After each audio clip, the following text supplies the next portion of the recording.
রাজধানী ঢাকাতে রয়েছে এমন কিছু ভৌতিক স্থান যেগুলো নিয়ে আজও প্রচলিত আছে নানান রহস্য, গল্প, মিথ। আজ চিরচেনা সেই জায়গাগুলোর অজানা গল্পই জানব। চলুন। রহস্যের চাদরে ঘেরা লালবাগ কেল্লা। কেল্লার নিচ দিয়ে আছে অনেকগুলো সুড়ঙ্গ, যেগুলো ব্রিটিশ আমলে তৈরি করা। জমিদাররা বিপদ দেখলে এসব পথে পালিয়ে যেত। এর মধ্যে একটা সুড়ঙ্গতে ঢুকলে কেউ আর ফিরে আসে না। শোনা যায় বিষয়টি পরীক্ষা করার জন্য একদল বিদেশি গবেষক সুড়ঙ্গের ভেতর দুটি কুকুর পাঠান, কিন্তু কুকুর দুটি আর কখনো ফিরে আসেনি। পরবর্তীতে শিকল বেঁধে আবার দুটি কুকুরকে পাঠানো হয়েছিল। আশ্চর্যজনকভাবে শিকল ফেরত আসলেও কুকুরগুলো ফেরত আসেনি। লালবাগ কেল্লা নিয়ে ঘটে আরো অনেক রহস্যময় ঘটনা। লালবাগ কেল্লা দুর্গের তিনটি প্রধান অংশের একটি হলো পরী বিবির মাজার। কিংবদন্তি অনুযায়ী পূর্ণিমার রাতে কেল্লায় পরী বিবিকে নাচতে ও গাইতে দেখা যায়, তবে পরী বিবি কখনো কারো ক্ষতি করেননি। লালবাগের আরেকটি রহস্য কাহিনী প্রচলিত আছে ঘোড়ায় চড়ে বেড়ানো এক সৈনিককে নিয়ে।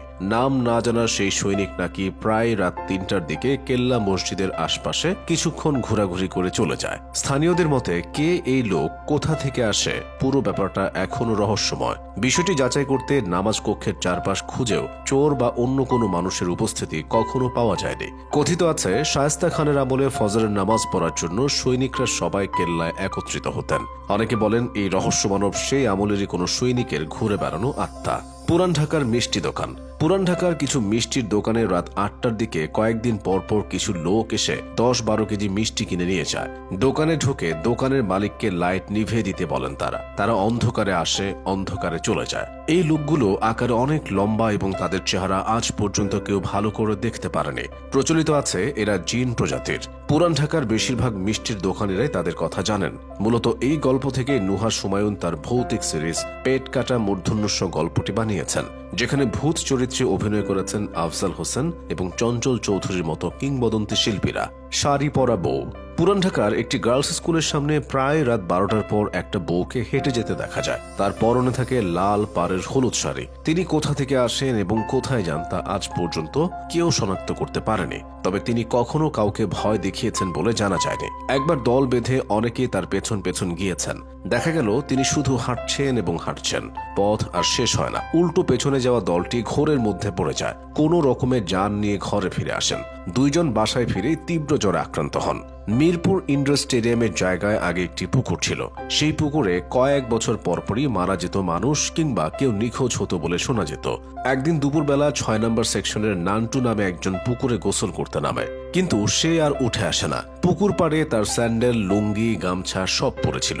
ঘন্টা দুয়েকের মধ্যেই ডুবুরির দল পুকুরে তন্ন তন্ন করে খুঁজল তাকে, কিন্তু নান্টু মিয়াকে আর পাওয়া গেল না। ২৪ ঘন্টা পর তার ভেসে উঠেছিল সম্পূর্ণ অক্ষতভাবেই। এলাকাবাসীর ধারণা তাকে অশরীরী কেউ টেনে নিয়ে গিয়েছিল।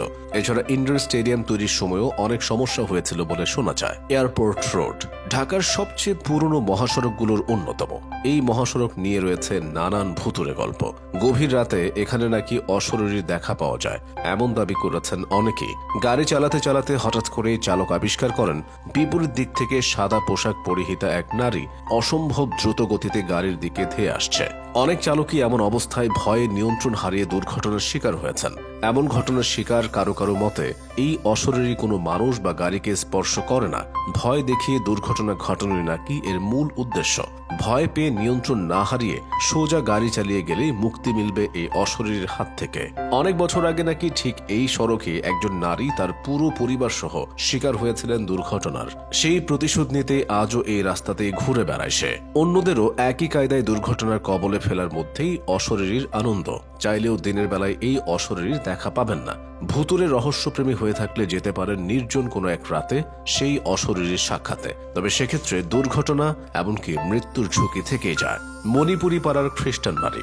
তেজগাঁওয়ের মণিপুরি পাড়া এলাকায় একটা পুরনো খ্রিস্টান বাড়ি আছে।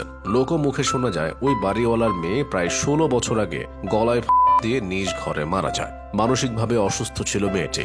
এই বাড়িতে ভাড়া থাকা প্রায় সব ভাড়াটিয়ায় বিভিন্ন অদ্ভুত বা ভুতুরে কাণ্ড কারখানার সম্মুখীন হন। অনেক সময় গভীর রাতে বাড়ির নিচের উঠোনে দোলনায় কাউকে দুলতে দেখা যায়। ঘটনাটি দেখেছেন এমন লোকের সংখ্যা নেহাতি কম নয়। এছাড়াও গভীর রাতে বাড়ির ছাদে অনেক সময় হইচই করা আওয়াজ শোনা গেছে, কিন্তু তৎক্ষণাৎ ছাদে গেলেও কাউকে দেখা যায় না। এই বাড়িটিকে ঘিরেও তাই জনমনে কৌতূহলের শেষ নেই। আপনার জানা বা শোনা এমন কি কোনো জায়গা আছে? জানিয়ে দিন কমেন্ট সেকশনে।